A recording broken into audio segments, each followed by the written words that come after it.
आज की इस वीडियो में मैं आपको क्लास 12th के हिस्ट्री का चैप्टर नंबर 3 बंधुत्व जाति तथा वर्ग इसका पार्ट फर्स्ट कराने वाला हूं।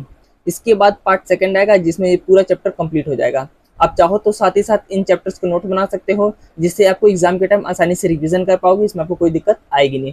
तो स्टार्ट करते हैं वीडियो को।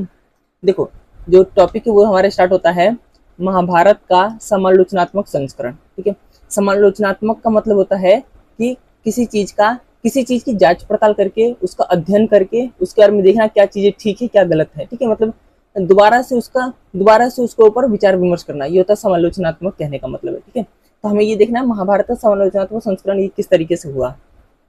तो देखिए, 1919 में संस्कृत विद्वानों ने, ठीक, मतलब संस्कृत के विद्वान थे एक वी.एस. सुथांकर, इनके नेतृत्व में एक परियोजना शुरू की गई। ठीक है, जो ये परियोजना थी इसमें अनेक विद्वानों ने महाभारत का समालोचनात्मक संस्करण तैयार करने का जिम्मा उठाया। मतलब महाभारत को वापस से विभिन्न जो मतलब अलग अलग जो पुस्तकों में महाभारत में लिखा गया था, ठीक है, अभिलेखों से अब फिर जो अन्य जो साक्ष्य है उसको वापस से पढ़ना और पढ़ने के बाद वापस एक जगह ढंग से महाभारत की रचना करना, इसका प्रयत्न किया गया। ठीक है, इसलिए शब्द यूज हुआ समालोचनात्मक। अब देखो, जो ये विद्वान है, जब उन्होंने क्या किया है कि वापस से इसका संस्करण तैयार करने का जिम्मा उठाया, तो इसमें उन्होंने क्या किया, उपमहाद्वीप के विभिन्न क्षेत्रों से संस्कृत पांडुलिपियों का अध्ययन किया। ठीक है, मतलब भारत के अलग अलग क्षेत्रों में जो भी मतलब पांडुलिपियां पाई गई थी, ठीक है, उनका अध्ययन किया गया और उन श्लोकों का चयन किया गया जो सभी में समान थे। ठीक है, जैसे कहने का मतलब है, मान लेते हैं नॉर्थ में जैसे कश्मीर वाले हिस्से से जो श्लोक मिले, ठीक है, या फिर जो साउथ में हो गया, केरल हो गया, तमिलनाडु हो गया, या फिर उत्तर पूर्व में जो असम हो गया, अरुणाचल प्रदेश हो गया, उधर पाकिस्तान टाइप मतलब पाकिस्तान वाले क्षेत्र में देखें तो भारत के अलग अलग हिस्सों में, उपमहाद्वीप के अलग अलग हिस्सों में जो भी पांडुलिपियां पाई गई उसका अध्ययन किया गया। और उस अध्ययन में उन सभी श्लोकों को मतलब एक जगह एकत्रित किया गया जो सभी में समान थे। क्योंकि अगर ये इतने सारे अभिलेखों में सारे श्लोक समान होंगे, इसका मतलब जो श्लोक है वो सही मायने में रियल है। ठीक है, तो ये इसका मतलब था। और इस पूरी प्रक्रिया में कुल 47 वर्ष का टाइम लगा। ठीक है, महाभारत के इस समालोचनात्मक संस्करण को तैयार करने में टोटल 47 साल लगे। और जो ये विशाल शोध ग्रंथ था वो 13,000 पृष्ठों में अनेक खंडों में प्रकाशित किया गया। मतलब 47 साल लगे और इसमें 13,000 पृष्ठ लगे। ठीक है, जिसको अलग अलग खंडों में प्रकाशित किया गया। इस पूरी प्रक्रिया में दो बातें विशेष रूप से उभरकर सामने आई। मतलब जब ये शोध हो रहा था और जब ये पूरा संपन्न हो गया तो इसके बाद दो निष्कर्ष निकलकर सामने आया। पहला कि राष्ट्रव्यापी भाषाई समानता, कहने का मतलब है जो भी अभिलेख मिले हैं, जितने भी अभिलेखों का मतलब अध्ययन किया गया उसके अंदर एक कॉमन चीज क्या मिली, राष्ट्रीय भाषाई का समानता। मतलब जितनी भी जो चीजें मिली उसमें कुछ ना कुछ समानता देखने को मिली। जैसे देखो, उत्तर में कश्मीर और नेपाल से लेकर दक्षिण में केरल और तमिलनाडु तक सभी पांडुलिपियों में समानता देखने को मिली है। अब जो समानता देखने को मिली है इसका मतलब वो चीजें जो है वो सही में और रियल होंगी, तभी इतने बड़े स्तर पे समानता देखने को मिलती है। दूसरा, क्षेत्रीय प्रभेद का मतलब तो विविधता। ठीक है, अलग अलग चीजें। कुछ शताब्दियों के दौरान महाभारत के प्रेषण में कुछ प्रभेद भी उभरकर सामने आए हैं। कुल 13,000 पृष्ठों में से आधे से अधिक पृष्ठों में केवल इन क्षेत्रीय प्रभेदों का लेखा जोखा पाद टिप्पणियों के रूप में दर्ज है। कहने का मतलब देखो, जो भी अभिलेख मिले हैं उसमें कुछ में तो राष्ट्रीय मतलब कुछ में समानता पाई गई है और कुछ में विभिन्नताएं भी पाई गई हैं, तो दोनों का वर्णन है। ठीक है, मतलब 13,000 पृष्ठों में से आधे तो पृष्ठ ऐसे हैं जिसमें लगभग समानताएं देखने को मिली है और आधे से अधिक पृष्ठ ऐसे जिसमें मतलब ये विभिन्नताएं देखने को मिली है। ठीक है, मतलब अलग अलग कहानियां अलग अलग हिस्सों में प्रचलित थी, तो उसको भी इसमें इस तरीके से वर्णन है। ये हुआ महाभारत का समालोचनात्मक संस्करण। आगे देखते हैं। अगला जो है देखो, बंधुता एवं विवाह। ठीक है, इसमें हमें पहला जो पढ़ना टॉपिक वो है परिवार के बारे में जानकारी। तो इसमें तो कुछ विशेष है नहीं, इसमें एक नंबर का यहाँ से पूछ सकता है। जैसे देखो, संस्कृत ग्रंथों में जो शब्द है कुल, ये जो कुल शब्द का प्रयोग जो होता था परिवार के लिए होता था, और जो जाति शब्द का प्रयोग होता था वो बड़े समूहों के लिए किया जाता था। ठीक है, बस इतना याद रखना, एक नंबर में पूछ सकता है। अगला जो टॉपिक इसमें पृथवंशिका व्यवस्था के आदर्श। ठीक है, तो पहले तो इसका मतलब समझते हैं कि पृथवंशिका मतलब होता है क्या। देखो, पृथवंशिता का अर्थ होता है वह वंश परंपरा जो पिता के पुत्र फिर पौत्र प्रपौत्र आदि से चलती आ रही है। मतलब पिता की संपत्ति उसके बेटे को मिलेगी, फिर उसके बेटे को मिलेगी, उसके बेटे को मिलेगी, या जो शासन व्यवस्था है मतलब पिता है उसके बेटे को शासन व्यवस्था मिलेगी, फिर उसके शासन बेटे को मिलेगी, उसकी शासन व्यवस्था को मतलब बेटे को मिलेगी। यही है पितृवंशिता, ठीक है। मतलब पिता का जो वंश है वो आगे बढ़ते रहना। और इसमें जो पिता की मृत्यु के बाद क्या होता है, पुत्र उसके संसाधनों पर अधिकार जमा कर सकता है। जब पिता का कोई भी पुत्र नहीं होता है तो ऐसे में क्या होता है, उसका जो भाई होता है उस भाई का बेटा या कोई अन्य पुरुष रिश्तेदार गद्दी संभालता है। इसका मतलब देखो, कहने का मतलब क्या है कि मतलब जो जितनी भी जो चीजें ये पितृवंशिता को ही दिखा रही है, ठीक है। मतलब पहले तो जैसे पिता है, अगर पिता नहीं है तो फिर क्या होगा, पिता का उसके जो बेटे हैं उस पिता की सारी संपत्ति उसके बेटे को जाती है। किसी केस में मान लेते पिता राजा है, राजा का कोई बेटा नहीं हुआ, तो अब होगा क्या, राजा के भाई है उसका बेटा गद्दी पे बैठेगा। अरे ऐसे केस में उसके भाई का भी कोई बेटा नहीं है तो कोई अन्य संबंधी बैठेगा, लेकिन पुरुष ही बैठेगा, ठीक है। ये पितृवंशिता के बारे में ही चीजें डिस्कस की गई हैं। इसके अलावा एक अपवाद देखने को मिलता है कि जो प्रभावती गुप्त थी, जैसी स्त्रियों ने अत्यंत असामान्य परिस्थितियों में स्वयं का शासन संभाला, ठीक है। जो प्रभावती गुप्त थी इन्होंने कुछ टाइम के लिए शासन चलाया था। ये वाकाटक जो वंश था उसमें एक रानी थी, तो उसमें उसमें क्या है, उन्होंने कुछ टाइम के लिए ये गद्दी पे बैठी थी, इन्होंने शासन व्यवस्था संभाला था। इसके अलावा देखते हैं अगला, आगे जो है वो विवाह के नियम, ठीक है, कि विवाह के नियम किस प्रकार से प्रचलित थे, क्या क्या था। तो पहले तो देखो कि जो पैतृक संसाधन होते थे, मतलब जो पिता का जो संसाधन है उसके उसमें क्या पुत्रियों का कोई भी अधिकार नहीं होता था, ठीक है। आगे देखते हैं, देखो स्त्रियों का अपने गोत्र से बाहर शादी कर देना अच्छा माना जाता था, इसे बहिर्विवाह पद्धति कहते हैं। एक नंबर पूछा भी हुआ है, ठीक है। बहिर्विवाह पद्धति का मतलब ये है कि अपने गोत्र से बाहर के गोत्र से शादी करना बहिर्विवाह पद्धति कहलाता है। और स्त्रियों के संदर्भ में ये माना जाता था कि स्त्रियों का अपने गोत्र से बाहर शादी करना ही उचित और उत्तम माना जाता था। ऊंची प्रतिष्ठा वाले जो परिवार होते थे उसमें जो लड़कियां होती थी, लड़कियों की जो शादियों कम उम्र में ही करवा दी जाती थी, जिससे कि उचित समय और उचित व्यक्ति से उसकी शादी हो सके। ये भी एक तरह का मतलब एक प्रचलित भावना थी या प्रचलित विचार था लोगों में कि जो ऊंची प्रतिष्ठा वाले लोग हैं, ठीक है, वो अपनी बेटी या अपनी लड़कियों की जो शादी है कम उम्र में ही करवा देंगे, क्योंकि अगर वो अपनी लड़कियों की उम्र मतलब कम उम्र में शादी करवा देंगे तो इससे क्या होगा, उचित समय मतलब मतलब उचित समय में उसकी शादी हो जाएगी और उचित व्यक्ति से उसकी शादी होगी, ऐसा मतलब मान्यता थी उस समय। तो इसलिए कम उम्र में लड़कियों की शादी करवा दी जाती थी। इसके अलावा विवाह में पिता का जो महत्वपूर्ण धार्मिक कर्तव्य माना जाता था वो कन्यादान को माना जाता था। और धर्मसूत्र और धर्मशास्त्र जो थे वो विवाह के 8 प्रकारों को स्वीकृति देते हैं। इसमें पहले जो 4 है उसको उत्तम माने जाते थे और बाकी को उनको निंदित किया जाता था, मतलब उसका कठोर विरोध किया जाता था। हालांकि एक्सेप्ट था लेकिन फिर भी उसका विरोध किया जाता था। तो ये विवाह से संबंधित कुछ नियम थे। आगे देखते हैं इसके बारे में। देखो अगला जो टॉपिक वो है स्त्री का गोत्र, ठीक है, इसको हम देखते हैं। देखो लगभग 1000 ईसा पूर्व के बाद ब्राह्मणों ने लोगों को गोत्र में वर्गीकृत किया, ठीक है। और प्रत्येक जो गोत्र होता था उसका नाम किसी वैदिक ऋषि के नाम पर होता था। और गोत्र के 2 महत्वपूर्ण नियम भी थे। जैसे पहला जो नियम था वो कहता है कि विवाह के बाद जो स्त्रियां होती थी वो अपने पति के गोत्र को त्याग देंगी और अपने पिता के गोत्र को त्याग देंगी, और जो उसके पति हैं अपने पति के गोत्र को अपनाना उनके लिए अनिवार्य होगा। पहली बात तो ये थी गोत्र के संदर्भ में कि शादी हो जाएगा तो लड़कियां अपने पिता का गोत्र त्याग देंगी और अपने पति का गोत्र को अपना लेंगी। जो दूसरा था वो था एक ही गोत्र के सदस्य आपस में विवाह नहीं कर सकते थे क्योंकि उन्हें भाई बहन माना जाता था, ठीक है। इसे अंतर विवाह कहते हैं। अपने ही गोत्र में शादी कर लिया अंतर विवाह, अपने गोत्र से बाहर शादी किया बहिर्विवाह। तो जो बहिर्विवाह है इसको उत्तम माना जाता था क्योंकि अपने गोत्र में शादी करने का मतलब है ऐसा माना जाता है कि ये भाई बहन ही कहलाएंगे। अपवाद के रूप में देखो सातवाहन जो शासक थे उन्होंने अंतर विवाह, ठीक है, अंतर विवाह मतलब देखो अपने ही गोत्र में शादी करने वाले को जो होते हैं, जैसे अपने ही गोत्र में शादी करने का क्या मतलब है, जैसे ममेरे फुफेरे भाई बहन से शादी, ये ऐसा माना जाता है, ठीक है, करना मतलब अंतर विवाह के तहत ही आता है। तो जो सातवाहन जो शासक थे उनके अंदर अंतर विवाह जो वो विवाह था वो ज्यादा प्रचलित था, ठीक है। और इसके अलावा जो रानियां होती थी वो अपने पिता का ही गोत्र बनाए रखी थी। तो एक ये अपवाद देखने को मिलता है। आगे देखते हैं। देखो अगला जो टॉपिक है वो है सामाजिक विषमताएं, ठीक है, कि समाज के अंदर किस प्रकार से अलग अलग विषमताएं देखने को मिलती हैं, जिसमें पहले हमें पढ़ना है वर्ण व्यवस्था के बारे में कि ये वर्ण व्यवस्था है क्या और किस तरीके से इसकी उत्पत्ति है। तो देखो जो शब्द है जाति, जाति शब्द एक सोपानात्मक सामाजिक वर्गीकरण को दर्शाता है। सोपानात्मक सामाजिक वर्गीकरण कहने का मतलब है ये इस प्रकार से एक बड़ी जाति, फिर छोटी जाति, फिर छोटी जाति, फिर छोटी जाति, छोटी जाति, सीढ़ीनुमा जो ये संरचना बन जाती है, इसी को कहते हैं सोपानात्मक सामाजिक वर्गीकरण। तो जाति जो है इसको दर्शाता है।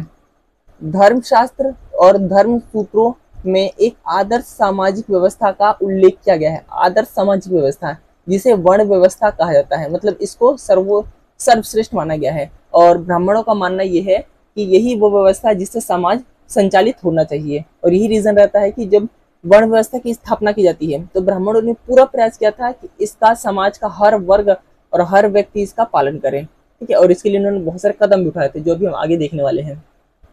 अब इस वर्ण व्यवस्था के तहत बात करें तो इसमें 4 वर्ण थे, जिसमें पहला है ब्राह्मण, अगला है क्षत्रिय, उसके अगला वैश्य और शूद्र, ठीक है। 4 वर्ण थे, सबसे ऊपर ब्राह्मण, फिर क्षत्रिय, फिर वैश्य और फिर शूद्र। ब्राह्मणों ने अपने को सबसे ऊपर रखा और शूद्रों जो अस्पृश्य थे उनको सबसे निचले स्थान पर रखा। जो ये व्यवस्था थी वो जन्म के अनुसार निर्धारित किया जाता था, मतलब यहाँ पे एक कर्म के अनुसार नहीं था। अगर एक व्यक्ति का जन्म शूद्र में हो गया तो वो जीवन भर शूद्र ही रहेगा, ठीक है। वो उसका जो वर्ण है वो कभी चेंज नहीं हो सकता। कर्म कभी डिसाइड नहीं करेगा कि वो किस वर्ण से है, उसका जो जन्म है ये डिसाइड करेगा। मतलब जिस वर्ण में जन्म लेगा वही पूरे जीवन वो उसी वर्ण में ही रहेगा, ठीक है। तो ये वर्ण व्यवस्था थी वो जन्म के आधार पर थी, कर्म के आधार पर नहीं थी। आगे देखते हैं, देखो तो इसमें देखते हैं कि वर्ण व्यवस्था में जीविका किस प्रकार से क्या क्या रखी गई थी, ये लोगों का काम क्या बांटा गया। जब वर्ण व्यवस्था बनाई गई थी ब्राह्मणों ने तो उन्होंने क्या है जीविका का भी बताया कि कौन सा वर्ग क्या काम करेगा। जैसे पहला जो ब्राह्मण है उनके लिए कहा गया कि इनका काम होगा अध्ययन करना, वेदों की शिक्षा लेना और वेदों की शिक्षा देना, यज्ञ करना और यज्ञ करवाना, तथा दान देना और दान लेना। ये जो अच्छे अच्छे काम थे ब्राह्मणों के संदर्भ में ये रखा गया। क्षत्रिय के लिए कहा गया कि इनका काम होगा युद्ध करना, लोगों को सुरक्षा प्रदान करना, न्याय करना, वेद पढ़ना तथा यज्ञ करवाना, दान दक्षिणा देना। ये इनका प्रमुख कार्य रखा गया।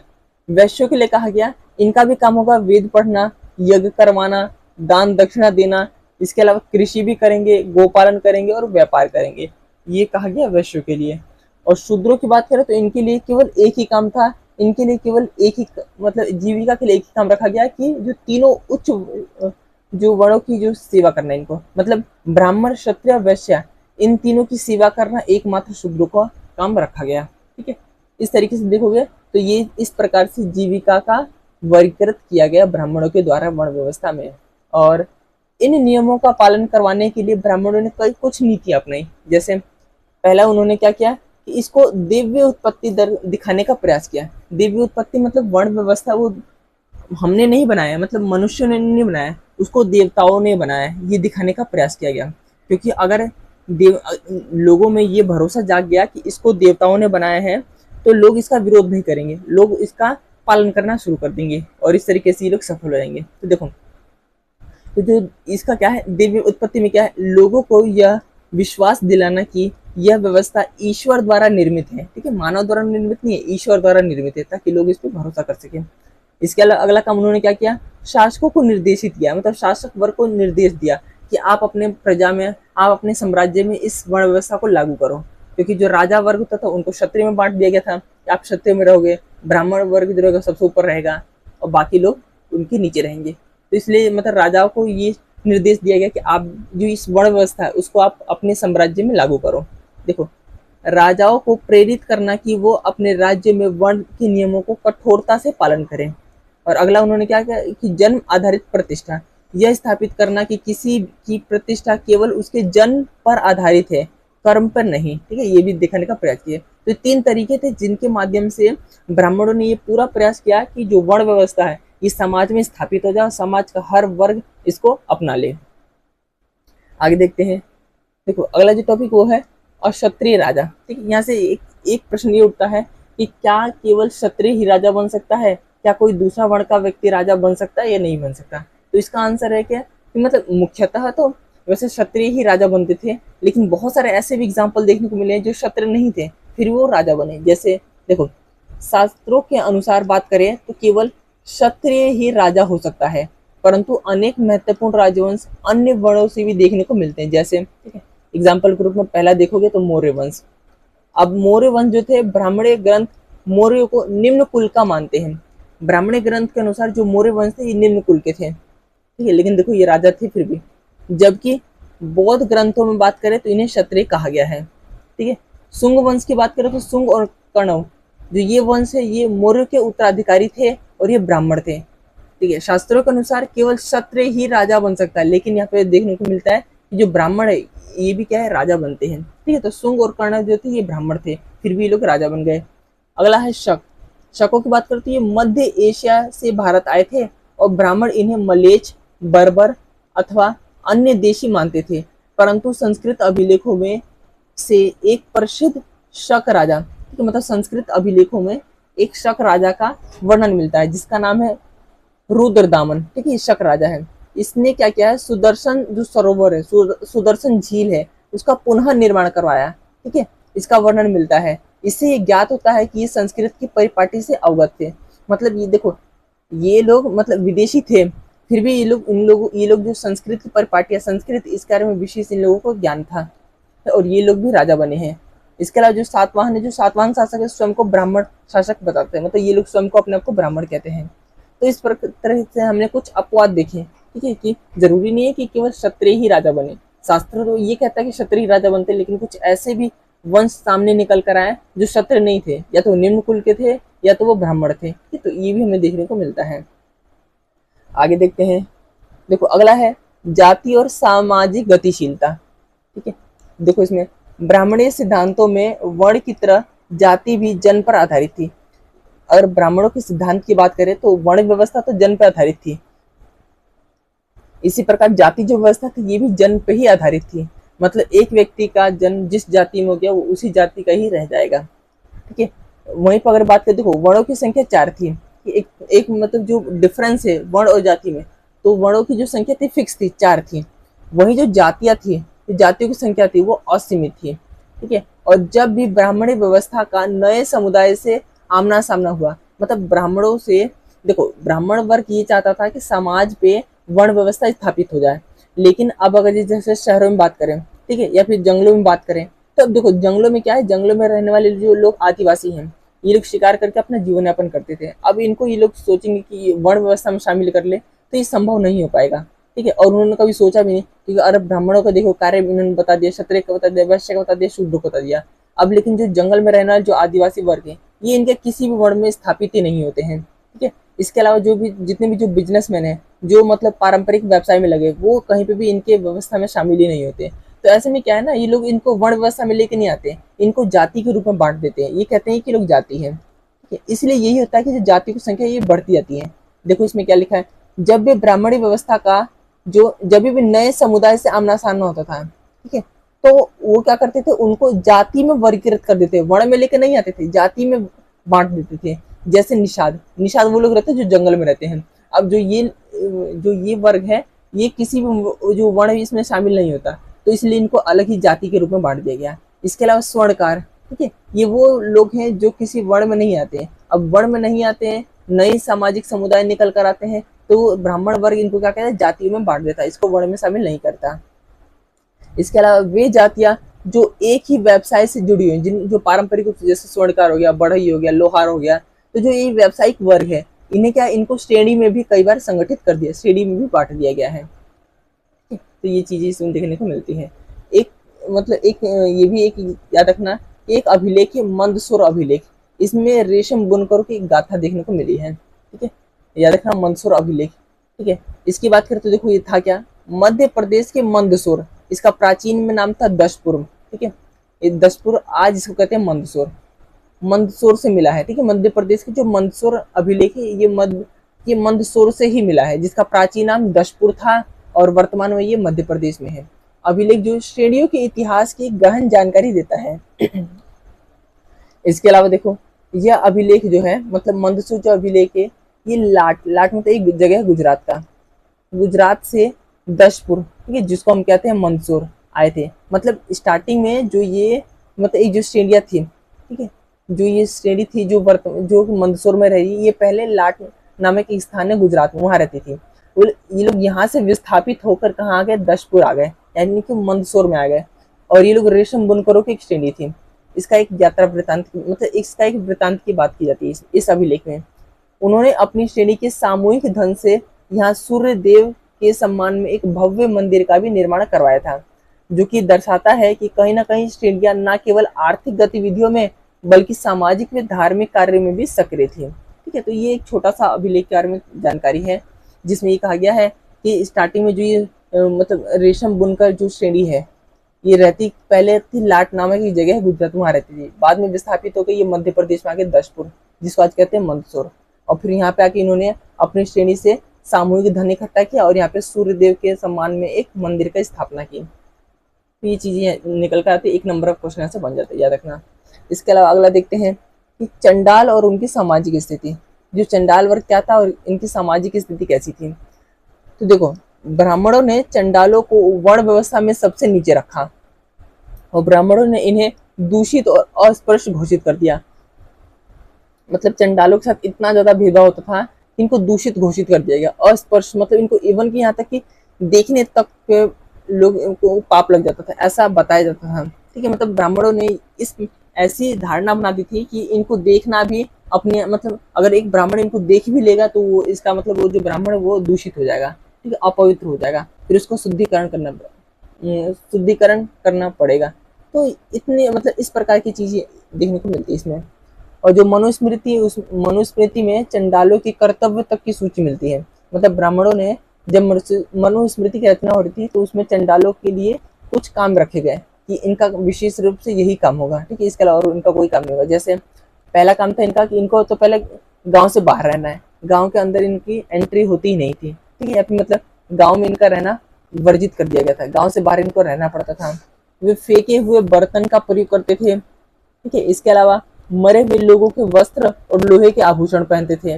रात्रि में गांव तथा शहरों में घूमने में पाबंदी लगा दी गई थी, मतलब घूम फिर नहीं सकते थे रात में।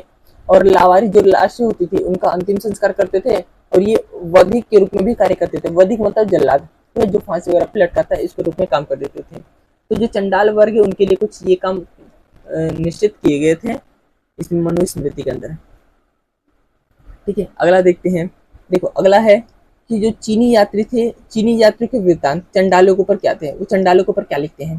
तो एक चीनी यात्री है फाशियान। ठीक है, ये लगभग 5वीं शताब्दी ईस्वी में यहाँ पे आया था।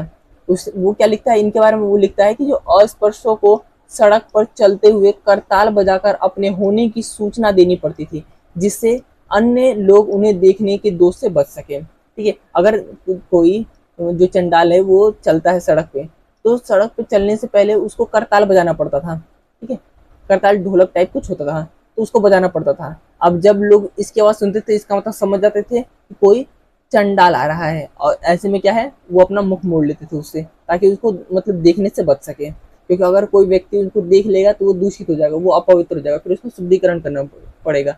ये इस प्रकार की यात्रा वृत्तांत देखने को मिलता है इनके फाशियान, मतलब ये अपने किताबों में लिखते हैं। एक दूसरे चीनी यात्री थे, उनका नाम था शेन श्यांग। ठीक है, ये लगभग 7वीं शताब्दी ईस्वी में भारत आए थे। वो लिखते हैं कि वधिक और सफाई करने वाले जो लोग हैं वो नगरों से बाहर रहना पड़ता था उन लोगों को। ठीक है, गांव में या फिर जो शहर है, मुख्य शहर है, वहाँ पे उनको रहने से मना कर दिया गया था। तो ऐसी चीजें निकल कर आती है इसमें। आज की वीडियो में हम इतने रखते हैं। नेक्स्ट पार्ट में हम इसके जो बाकी जो टॉपिक्स है हम उसको कवर कर देंगे। ठीक है, आप चाहो तो साथ ही साथ इसके नोट्स बनाते रहोगे। मैंने हर एक टॉपिक को मैंने डिटेल में और छोटे से छोटे तरीके से मैंने इसको आपको बताने का प्रयास किया है। और इसमें